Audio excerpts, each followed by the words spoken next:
Hello, everyone. Welcome to the Dagmay Bobby podcast. Today is a very exciting episode because we have the CEO and founder of Vercel. This conversation is one I've been looking forward to for a really long time. I'm super excited. I'll try to be as calm and as collected as I possibly can. Enjoy the conversation. So, welcome to the podcast.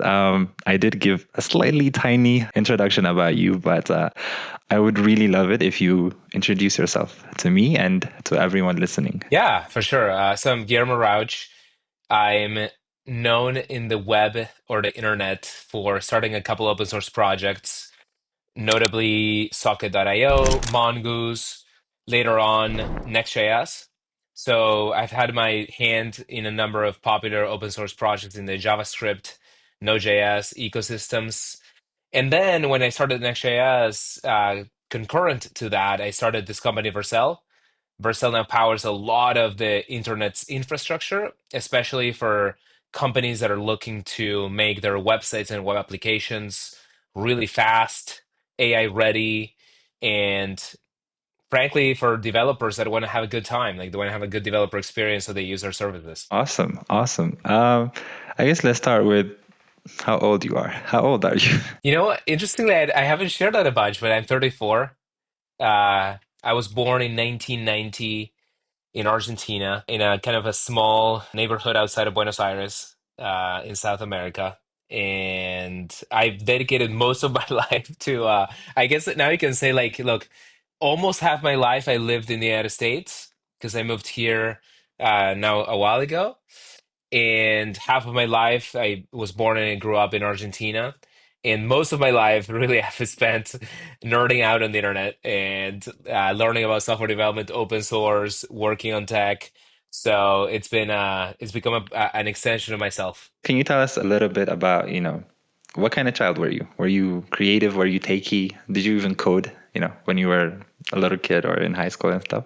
It's funny you should ask us now. I have five children, and I see a lot of these traits that my mom would talk about in a lot of them.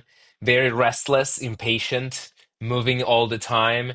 Things that today, teachers or experts would say that's not good behavior in schools or whatever. Like, let's give this kid something because he's crazy. Like, I was just like all over the place, like super, like moving super fast, super, I guess, ADHD. Always kind of like trying to like ask why about things. Like, why is this a certain way? How can I learn about why I got to that way? And like, so like a high level of curiosity and very competitive also. I think this is a trait that is good for sports and business.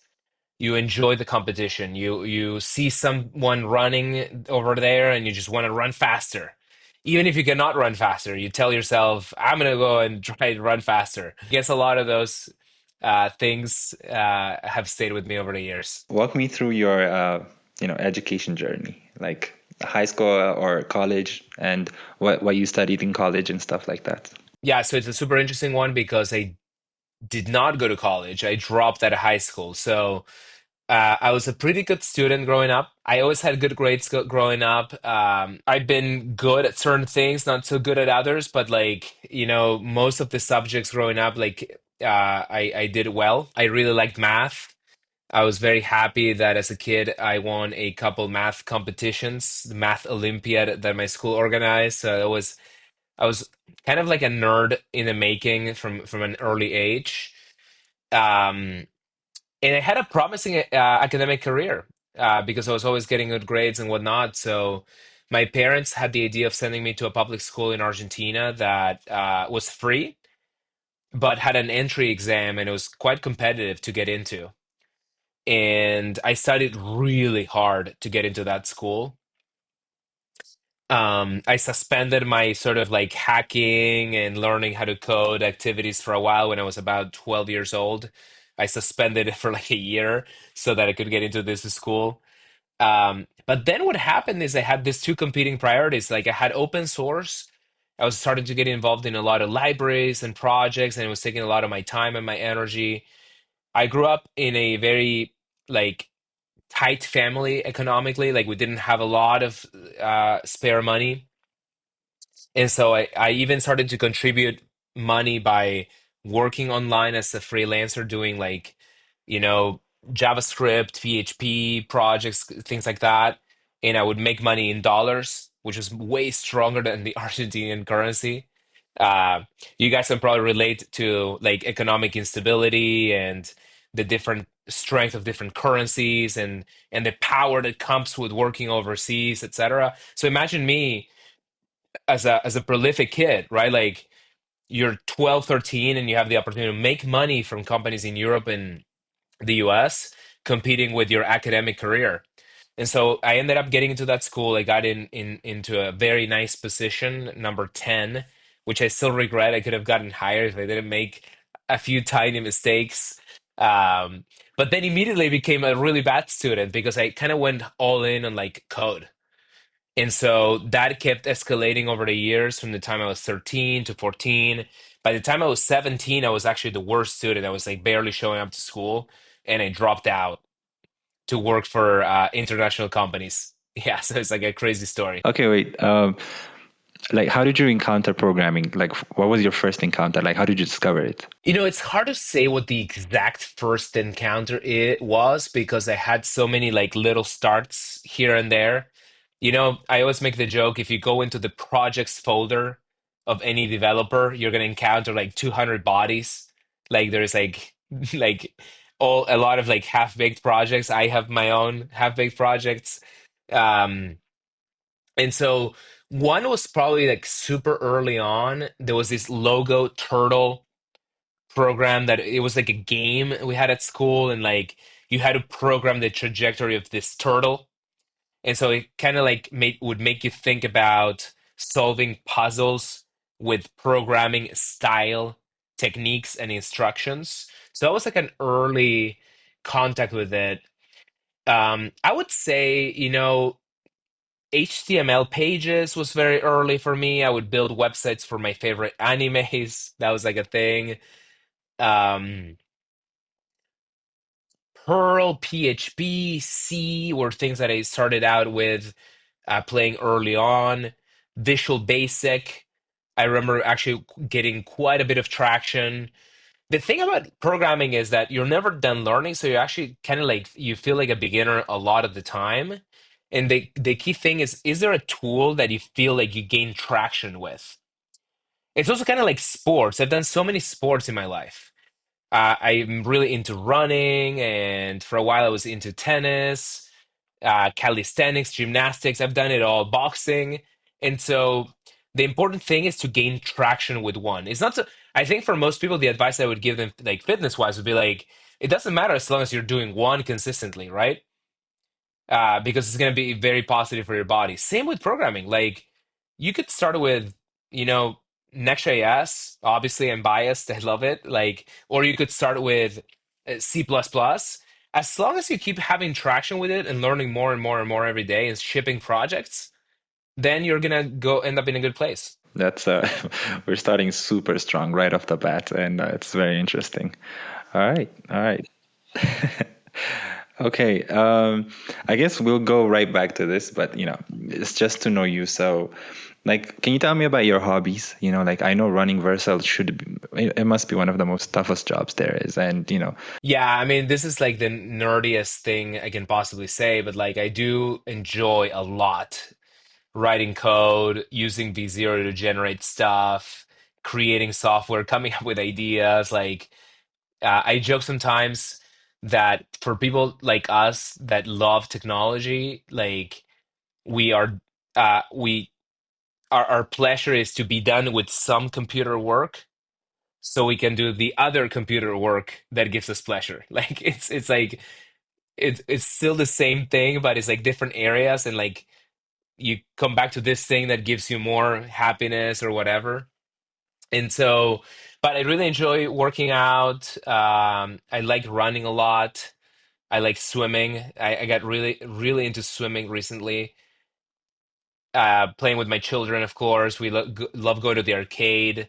We love anime, so like super into anime and yeah, you know, just the normal things. Sometimes I do think people think like, oh, the lives of these people running companies would be so different from mine, but like. I think other than like I will tell you this, like I think most CEOs in Silicon Valley, at least, which is what my direct experience is with, like we just work an insane number of hours. But other than that, we're just the same. We're all the same, especially when we're interested in computers.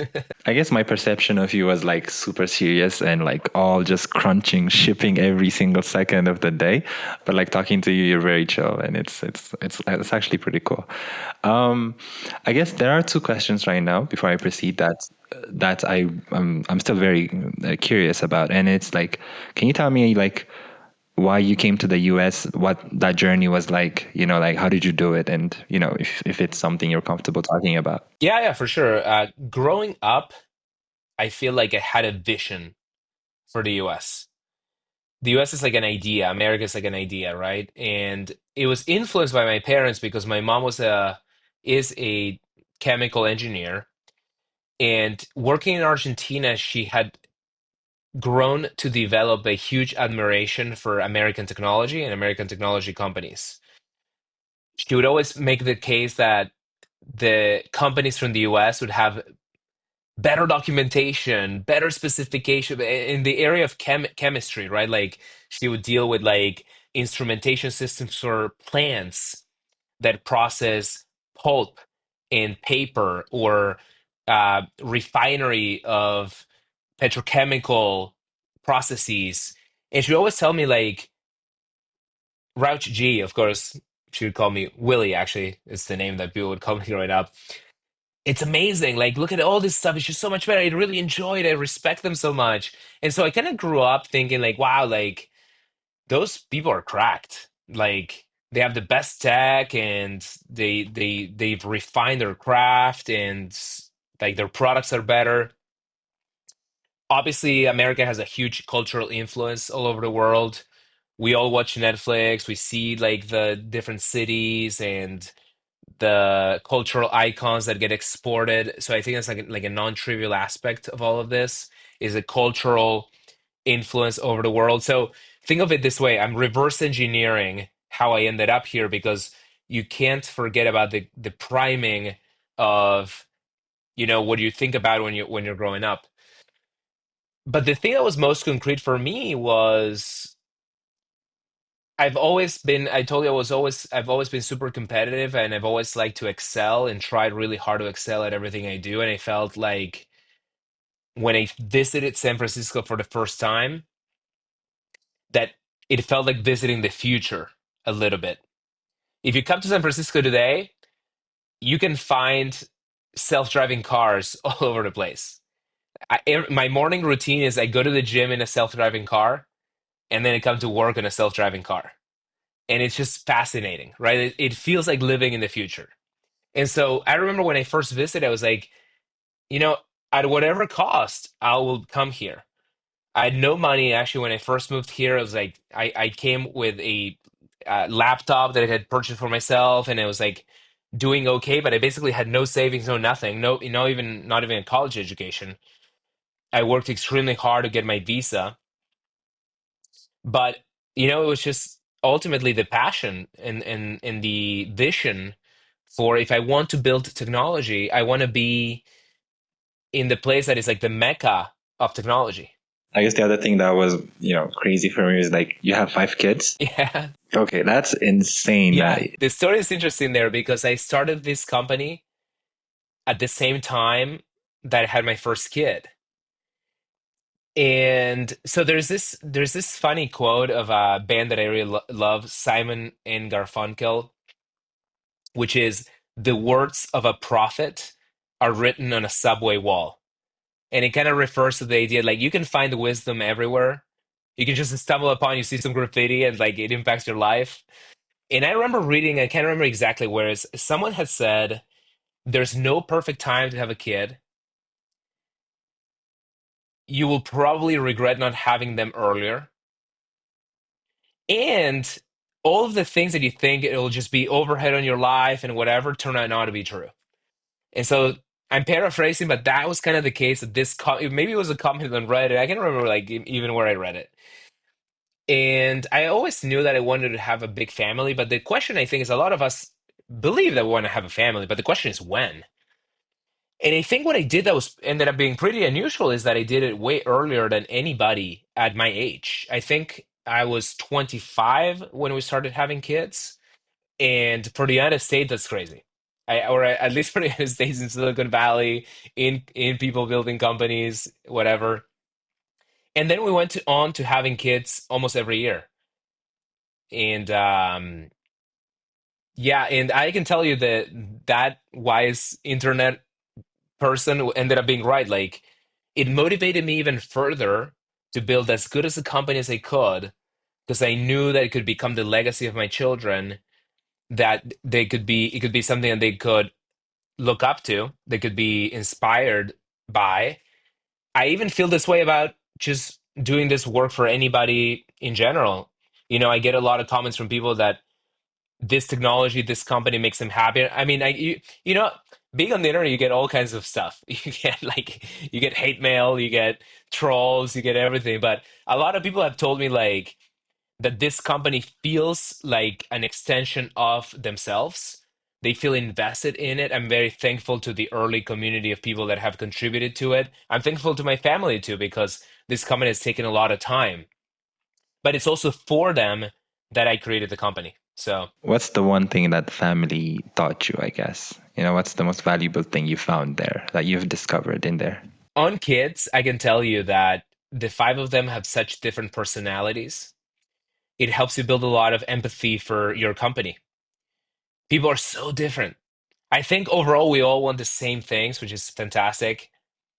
I think almost all of us, at some point in our lives at least, we're scared to death. We want to be happy. We want to be loved. We want to love. But we're also quirky in our own different ways, right? We're better at some things. We're worse at some things. We all have our like tics, neuroses of some kind, like memes that we like, ways that we communicate. And I think when you have these five little my, sometimes my wife and I call them like Pokemon. It's like, you have a Pokemon that's like electric type, fire type, and they all have their strengths and weaknesses. Like, yeah, like one of them is like freaking Charmander, and the other one is like Jigglypuff. And like that that sort of like reflection of the diversity of humanity, even in your own family. So imagine across cultures and countries and all of the places of the world that people come from. And I just think companies are at their best greater than the sum of the parts. So, like, they take the best of everyone that joins. And so, yeah, in some ways, I know that people feel that the comparison between families and companies are contrived. And I agree that on some level it's cringe. Companies are not families. We're like super like performance oriented. You kind of called it out early. We're like, hey guys, like we need to ship and whatnot. But also, if you can extract the best of each person, which is fairly unique, I've come to learn, especially from my kids. That's been a huge lesson. And from marriage, I will tell you that you build the resilience and the long-term outlook that you also need for companies. Like, like you experience this with any intimate human relationship, that like not every day is the happiest day of your life. And sometimes you have disagreements, and sometimes you are mad at each other for a couple hours or maybe a couple days and whatever. So think of a company that goes through lots of transformations in the market, and people entering and leaving, and competitors and innovations and disruptions and AI and whatnot. As a version of that, you need the steady hand of a surgeon. You need the cool head of a pilot. You need the experience or wisdom of someone that knows that you can weather this storm, and there's clear weather ahead. And so I think, companies are collections of human beings. They have their ups and downs and their emotions. And so being able to bring calm and a long-term outlook, same skills you need for a good marriage, I would say. Same skill you need for being good at being in a leadership role. Wow. Okay. That's really wonderful. I really love that. All right. I guess another personal and really hot topic in San Francisco. Not really a big deal here, but like, like what are your beliefs, spirituality, faith, and lifestyle? Like if it's something you're okay with talking about. Yeah, I'm okay with talking about anything, so don't worry about me. So I've gone through lots of spiritual times in my life. One story that I don't know that I've told too broadly in podcasts, I think maybe once or twice, is I was living in an apartment in San Francisco that I really loved. I had great roommates, and the room was very nice. I think I had the best room even in that house. It was like a house with like 4 or 5 bedrooms, and I think it was like $800 a month or $750 a month. So, and it was in an amazing location in the Mission District.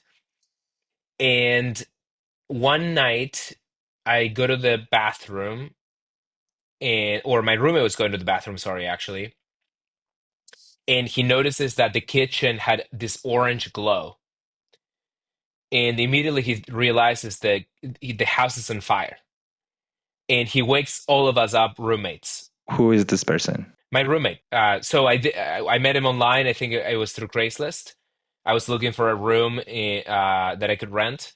He was the guy that was he had the lease of the house, and he was subletting the rooms. At that time I knew him really well. He was becoming a friend, and we had a great time. And but yeah, this is like think like 3 4 a.m. And it turned out our house wasn't on fire. It was the neighbor's house that was on fire. But by that time that he woke up to go to the bathroom, the fire was so big that we could even feel it in our house. And so he wakes us all up. At that time, it was like fight or flight response. I didn't even think to grab my laptop. That's how you know it's serious, because I love my laptop. Like I take it everywhere. You know what I mean? Like as I mentioned, it's what a geek does. I didn't even take my passport. I literally just run for my life. I think I didn't even put on a t-shirt. Like I didn't have time. And so after that experience, so within a couple minutes, the entire house caught fire. The fire department came. They had to take two people out in stretchers. They were burnt. I think one of them got really badly burnt. The whole thing is a blur. It's actually like when they tell you about like trauma or whatever.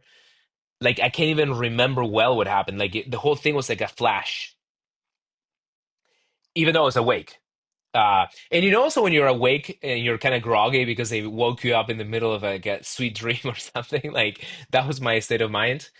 And that was the first time that I actually was very closely in touch with spirituality, because I lost all my physical possessions, and because I was so thankful that I was alive on a deep level. And I was also exposed to like the fragility of life and how easy, like how from 1 second to the next you can lose it all. And so I've always been really spiritual in different ways. I've also been very interested in sort of like fitness and pushing myself really hard. So I've had a spiritual experiences just through sheer force of will, exhaustion, maybe like what I used to box for many years. So I've had like the craziest, I'm not gonna call them like near death, but like extreme acts of endurance, like and just like working out and like very little sleep and things like that. So like maybe that's another area of me that like I like pushing the limits of like my psyche through doing hard things. And I'm a Christian. I grew up Catholic. I don't know exactly what flavor I am at this point, but I do love a lot of the teachings and values of the Christian faith. And I'm still figuring out, like maybe we'll have to invent AIs to tell us this, but I'm still figuring out and like deeply curious about, you know, how the universe works. And what's next for all of us. So that's something that I spend a lot of time thinking about. Like, what's the far future of humanity, the universe, and life after death? I don't know. I kind of find it difficult trying to balance AI and then like God and Christianity and all of that because Faith. like yeah, because AI for some people it's almost like God and it's very difficult to Yeah. comprehend that. And I don't know. I would like to hear your thoughts about this because it's just I'm confused Yeah. about it to be honest. One positive interpretation of the whole thing is that just like we were able to build calculators that do math that is impossible for our human brains to do, I think we will continue to build machines and technologies that do things that our brains could do, but it turns out that we invented the version of a technology that does it a million times better. I think that is inevitable. I'm sure that once upon a time we thought, before Alan Turing, before some of the early calculators, even before the abacus, the machine that for counting with beans and moving the beans on the sliders, that was arguably humanity's first computer, right? And before that, I'm sure there were a lot of people that just couldn't fathom that something other than a person. You would look at an animal, you would look at, a dog, a cat, a monkey, whatever, and you're like, well, this is as good as it gets. And then we invented the abacus, and then we invented the calculator, and then we invented the personal computer, and then we invented the internet. And I think just like we had machines that doing bespoke translation, like I remember as a kid, I had the little machine that could translate word by word, like a dictionary, but on steroids, so that I could speak better English. Because obviously my main language is Spanish. So each of those skills, it's gonna we're gonna have the superhuman version of it.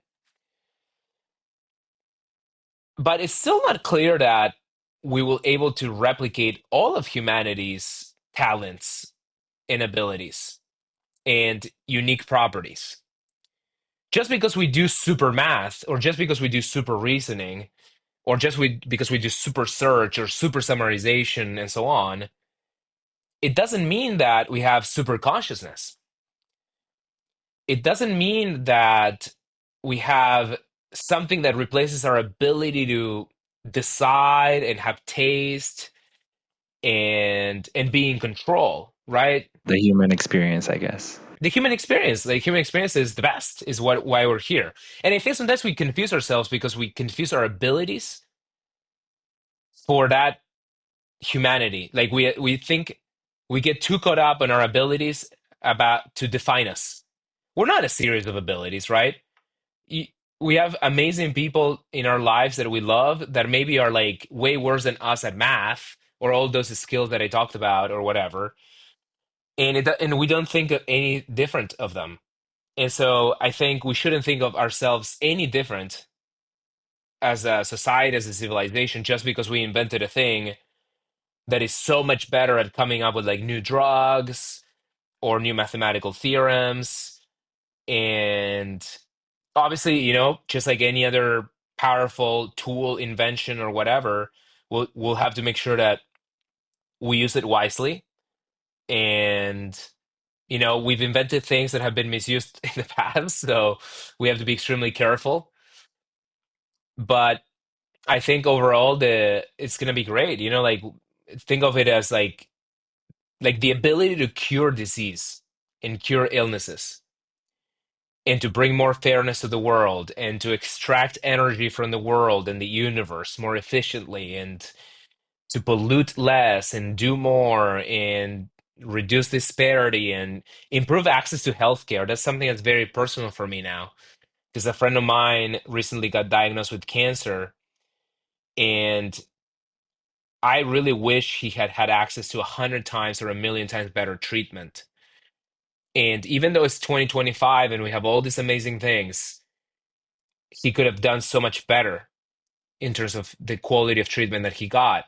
So I'm just so excited that like we have to continue to push forward and push the frontier and go bravely into the future because things can be a lot better for people. And AI will be a huge tool in getting us there. Do you think, AI and the advancements of like everything in Silicon Valley is like a bubble? Because if you look at the world from my side of things, a lot of people don't know what even like ChatGPT is here. And I don't think it's like just here. I think even in the US, I don't think a lot of people know about all these advancements and everything. And yeah, so like it feels like Silicon Valley might be a bubble, or even like the whole AI situation is like a bubble thing. So what do you think about all of this? Yeah, I think on some level, this is going to sound controversial, but I don't believe in technology bubbles in the sense that, yeah, because technology is always desirable. Technology is what moves the world forward. Technology is the very thing that has propelled us away from poverty and like lesser means in challenging lifestyles into the world of abundance that we've created. And of course, there's a lot more to do. But yeah, technology should always be embraced and welcome. And so, what people call bubbles is the fact that sometimes we misattribute value that's not there to technology. But if I look back on the things that people have called technology bubbles, and by the way, this is a distinction from economic bubbles in general. Like people have like the tulip bubble. Well, who cares about tulips, right? But for example, to call .com a bubble, yeah, to call .com a bubble doesn't make any sense because the entire world runs on .coms. They were whoever was involved in the .com bubble was absolutely right. There was no bubble, and in some ways, maybe perceiving it as a bubble actually did more harm than good because it slowed us down, it created some confusion. People got out of the internet. Maybe they should have stayed invested in the internet because it was obviously the future. And so, yes, there was misplaced euphoria, you could call it, or whatever. But I would say the same about crypto, by the way. How is crypto a bubble? Bitcoin continues to do tremendously well as a store of value. It's a very healthy network.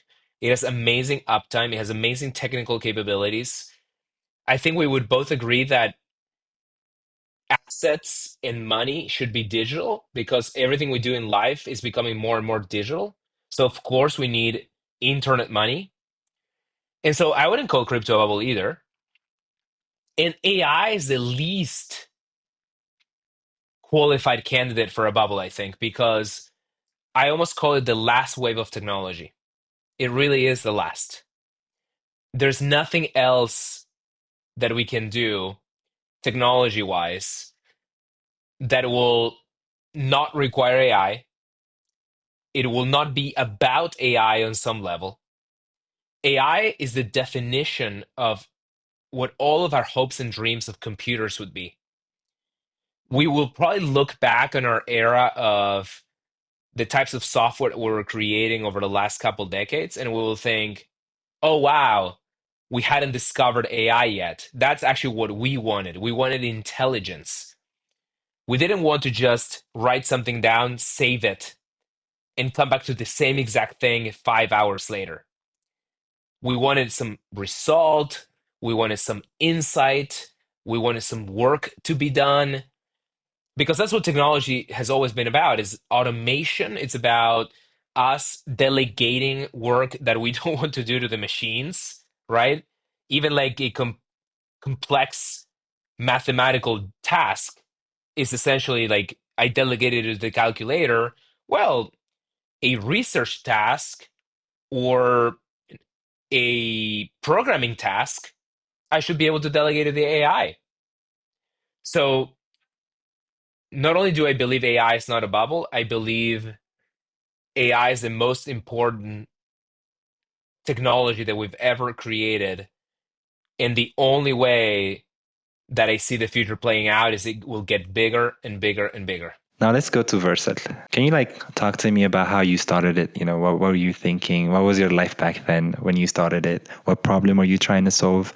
The early days of Vercel and all sorts of stuff like that. Yeah, so way back in the day, I had just sold a company to the company behind WordPress.com. So I had a startup here in San Francisco. I sold it. And when I left that company, I knew I wanted to do it. Even, I mean, I've never not been able to be an entrepreneur. But the biggest thing that I realized when I left the company was producing software, high quality software, deploying it, and getting it out into the world is extremely difficult and tedious, even for the most experienced programmers. I had been in the industry for so long at that time, and I wanted to create a website for my startup using all of the latest and greatest technology like Kubernetes, React, etc. And it was just insane. Like I remember actually when I first used Kubernetes, I was in such disbelief about how difficult and how subpar the result was. Because I think something that's unique about me and Vercel, I think, is I always judge technologies by their outcomes. I look at the final result and I say, is this any good? Right? And then I'm like, okay, how is it built? Like blah, blah, blah, blah. And I remember like putting together all that infrastructure and I was dissatisfied with the result. I was dissatisfied with how quickly I got to that result. And so in parallel, I started a deployment platform focused on you write some code, you should be able to just need to write one command and you get the URL. You get a live URL of that thing working in the cloud, and it should be easy, it should be fast, it should be available to everyone on the planet, and it should be zero configuration. And even till today, that's an operating principle of this company: zero configuration. But then I realized that those same observations that I had about the Kubernetes world and infrastructure, I had about front end. So I wanted to build a website with React, and I knew that React was going to be a huge deal. Sometimes you just know, like you see a technology and you're like, holy crap, like this is it. I'm going to bet the farm on this. And that was for me React. It was so good that I felt jealous that I hadn't invented it myself. And instead of turning that feeling into ego and maybe try to invent my own thing and whatever, I embraced it. And then I noticed that it had a lot of gaps. Then the most notable gap that React had is that once again it's just too hard to get started with it, like too hard to configure all the pieces. The analogy that I use a lot is that it was like the engine and people wanted the car. And so I created NextJS because NextJS is the car. And people need to go from A to B and they need to drive and they need a steering wheel. Think of like React would not ship with a router. Like that's kind of crazy to think about. Like it would not ship with the ability to say this URL should render this component. That's like a car that doesn't have a steering wheel. And so that's what like you get it's a for everyone that's listening to us, like sometimes you'll be able to find business opportunities this way because you're going to see something that's very promising, but it's like a raw material. And there's an opportunity to make it easy, accessible, to make it fun for people to use, to make it a complete experience, to bridge the gap between what companies need and realize that not everybody's an expert. And guess what? You know what's awesome about capitalism? Not everyone cares to be an expert. Some people are very happy to pay people to be an expert. All right, so I'm going to go and pay that person. They're the expert. And that's actually how society evolves over time. Like, you know, you were asking about my marriage. So, like, I'm like really bad at like, I'm not a plumber. I'm not a I just like even assembling an IKEA desk, like I just like run out of patience. I'm good with software, and so think of companies as evolving those specializations as well. So Vercel became the company that made the best developer experience for people that cared a lot about front end, that want to ship high quality products. I've always been curious, like, what does Vercel mean? So the word itself was an invention too, or I could call it a discovery. There's not that many words that are cool in my opinion. I work with the I work with a gentleman that had named a lot of companies in products. I haven't told this story many times, but this gentleman named products like the PowerBook by Apple. He named Assure for Microsoft. And we went to him because we needed to rename the company due to some like legal like registration copyright things in some countries like Germany. And the company was called Zeit before Die Zeit existed in Germany, rest in history. But the word evokes all of the things that I told you about just now, like versatility, acceleration, fast. I learned in conversations with that man that letters have meaning in our heads. It actually makes a lot of sense, even from a neural network point of view, tokens and weights. And so when the V is used, it activates certain neurons in your head and feelings, even. So Vercel was my word for something that would be fast and cutting edge. And now I'm getting kind of like into like crazy territory, but like also like fashionable and stylish. So it's part of our sort of, we care a lot about design and we care a lot about shipping beautiful software. What was the size of the team when you guys started Vercel or even NextJS? It was just me. So when I started Vercel, it was just me. I raised money. I incorporated the company. I started writing code. We were talking about like it's pretty unusual to like have a kid as you're starting a business, which is like both are very, very time consuming, energetically demanding things. Another thing that's fairly unusual is to start alone, to start all alone. That said, quickly after a few months later, I started recruiting people that I knew in the open source ecosystem. So I recruited our first CTO, Tony Kovanen, who I had worked on Socket.io and other open source projects with, and also a top contributor to Socket.io who had also worked on the Socket.io Java client from Japan, Naoki Kanezawa. So those two people were sort of my partners very, very early on, my co-founders. And I can tell you, it was hard in the early days. It was just a few of us. We were trying to preserve as much capital as we could. We were very, very lean. We were building infrastructure, which is actually very capital intensive. It's like building cloud infrastructure. It's the cloud is a funny thing. It's invisible, but it's just as difficult to build and tedious to build as actual real world infrastructure. Building highways and building streets and building platforms on top of which you build things. Those things they need a lot of raw materials. Sometimes you need to like carve out space that nobody's using yet. So you just have like make the investment and hope for the best. So that was kind of the case for us. And I'm very happy that we recruited amazing people in the early days that had a lot of tenacity and thick skin to deal with the growth, the traffic, the developers, the diversity of the workloads, the changes, the attacks, the security threats, all of those things that happen when you run infrastructure on the internet. It was not an easy job. Still not an easy job, but even more so then. The thing about Vercel is it was just awesome. It made my life super easy. So like I could just deploy things, and I'm like, wait, I don't have to buy a VPS and then like Yes, actually do the whole setup and just deploy the whole thing. And it was awesome.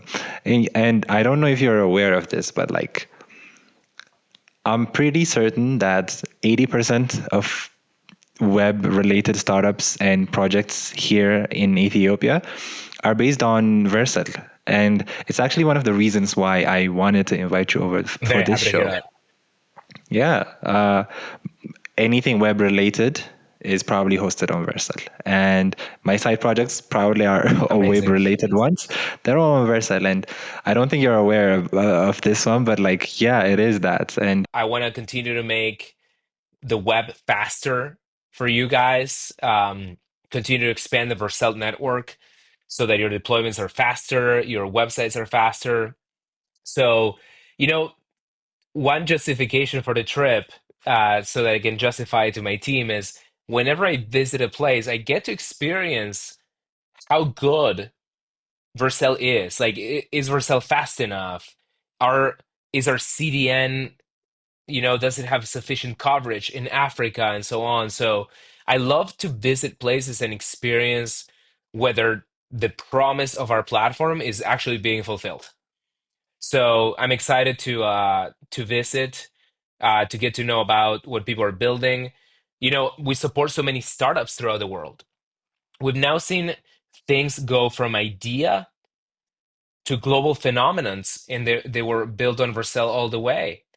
Companies like Suno AI that are innovating in the music space with AI started their first page was on Vercel. Polymarket, which had a huge, basically, central role in the elections recently, in helping people make sense of who was going to win.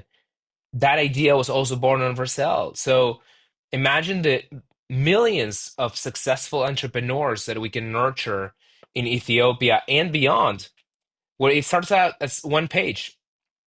Maybe it just says, "Welcome to my company." Kind of like that was it. I was telling you the story of like how Vercel started. That's literally what I wanted to build with React and Kubernetes. It was the page that said, "Welcome to Vercel. We're cooking.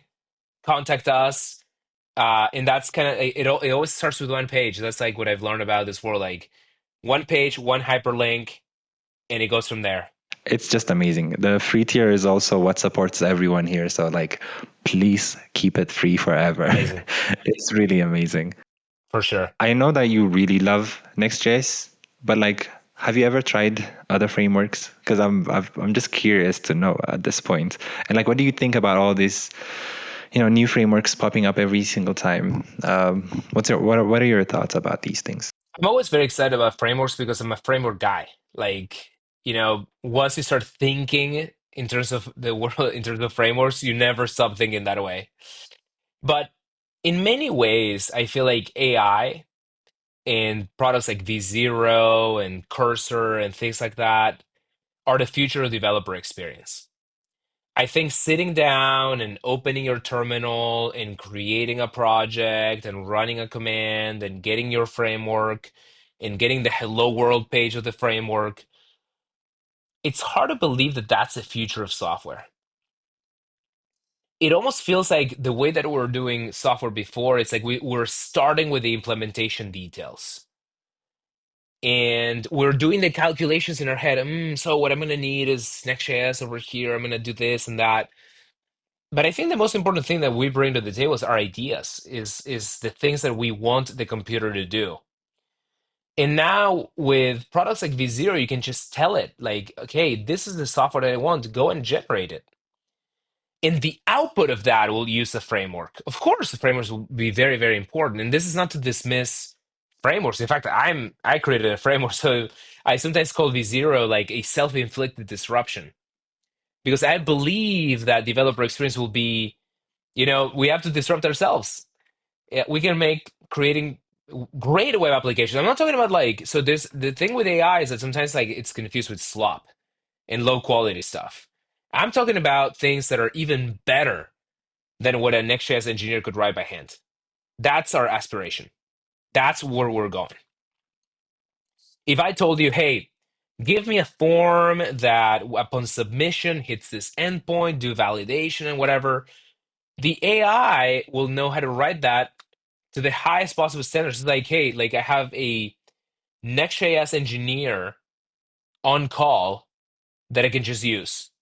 So that's like the new calculator in the metaphor that we were just talking about. I'm glad you talked a bit about V0 and tell us about it. Like, introduce us to it. Like, what's the whole idea behind it? What are you dreaming of making it? What is the big goal here? And also, like, Yeah. talk to me about like the technicalities. Is it like running any language model you just plug in, or like is it like a custom model? Like, talk to me about all of these things. The main thing we're trying to do with V0 is to make software more approachable for everybody. We want more people to be able to be developers, and we want developers to move faster. Now, I am a huge believer that all companies will become AI companies, but each company will bring their own flavor, taste, preferences, and expertise into these AI systems.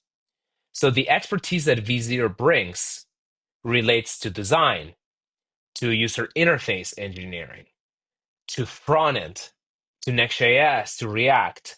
So it's like the expert web engineer that is trained in our tools. So if you mentioned a lot of people in Ethiopia like the Vercel ecosystem, well, they're probably going to love V0 because it's an expert in our ecosystem. And in fact, when you bet on our tools, I feel like V0 AI proofs our tools. Because I believe that in the future, a lot of the framework decisions will no longer be made because, oh, the developer experience, I like what the APIs look like. I think increasingly companies will be looking for, well, is this AI accelerated, right? Because it's going to make a huge difference in my ability to move fast. For companies, software will become easier to produce if it comes with an AI capability. So that's our number one focus. Our point of view at Vercel is that we will always use or train whatever model will help us accomplish that goal. Model always comes second to what we want our customers to accomplish. In fact, another interesting technology that we've put out is called the AI SDK. The AI SDK is almost like the open source version of V0. It's like the infrastructure to create AI products. And one of the really cool properties of the AI SDK is it can help anyone in Ethiopia or anywhere in the world create their own V0s. Even today, I was saying like someone should create the V0 for email, right? Like triaging email, composing email is so tedious and time consuming, and looking up people to email, like deciding who to email and whatever, very time consuming, very tedious. So, well, everyone can now take the AI SDK or some of the templates that we've created and launch their own agents, their own AIs. So, and the model is pluggable. You can bring whatever model you want into that piece of technology. What's next for Vercel and V0 and even Next.js? So there's three goals for us at our company. One is to continue to make Next.js and the Vercel infrastructure as robust, resilient, stable as possible. So there's companies that have been building with us for many, many years.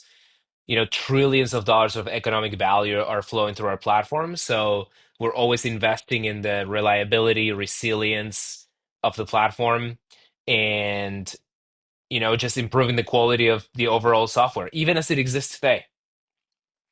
That means, for example, Next.js app router becoming faster, the developer experience becoming using, for example, a good example is, I'm sure some people in the audience deal with this.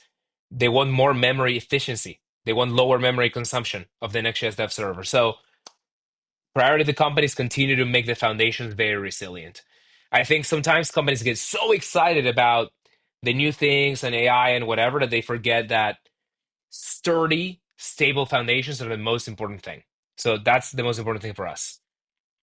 Then it's AI. So we have to disrupt ourselves before others disrupt us.